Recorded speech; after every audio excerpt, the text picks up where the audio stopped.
And as kids head back to school, parents are juggling packed schedules, school supplies, and making sure that their children are healthy and ready to learn. And it starts with what's on their plates. But experts say there's another important item on the back-to-school checklist, making sure kids are up to date on their vaccines. So let's go ahead and bring in physician and senior public health contributor for Forbes, Dr. Omer Awan, for more on this. Doctor, it is good to see you. Thank you so much for being here. Thanks for having me, Gio. Yeah, and it's important. So let's start with nutrition, because that really is the foundation, right? What is an ideal balanced diet for kids? You know, what you put on your food can have a significant impact on how your child thinks, learns, and performs academically.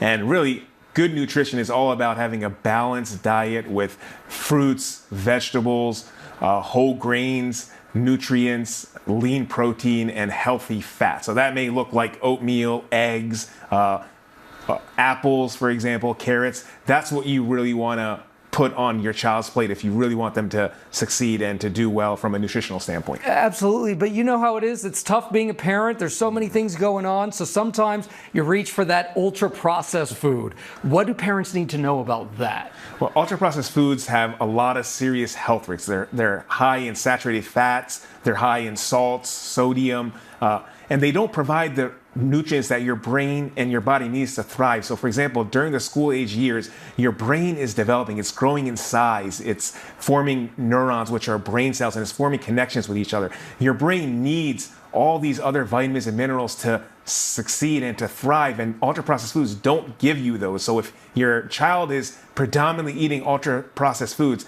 that can stunt your child's brain's growth, and obviously that's not good for academic performance. Not good for academic absolutely. So let's talk here about vaccines, because there is such skepticism that we're seeing in this country right now over vaccines and children. Why is it important to have these vaccines up to date?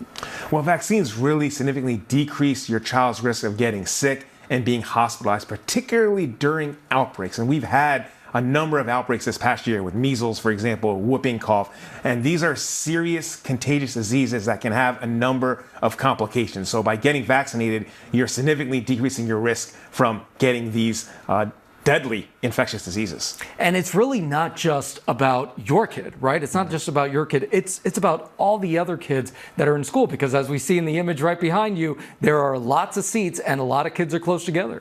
And this is a really important point, Gio, because when you get vaccinated, when your child gets vaccinated, they're not only protecting themselves, they're protecting those kids around them, particularly perhaps those kids that have a weakened immune system, those kids that maybe aren't able to get vaccinated. So when enough kids get vaccinated, that prevents the transmission of disease from one person to another. It's something that we call herd immunity. So for all the parents out there, please visit your pediatrician. Please make that appointment. Please ask questions about vaccines, and please stay up to date on vaccinations. That's right. Ask the questions. Don't ignore it altogether. Ask the questions. Your pediatrician is trained and ready to answer them. Thank you so much, Dr. Omer Awan. I appreciate it. Thanks for having me, Gio. Absolutely.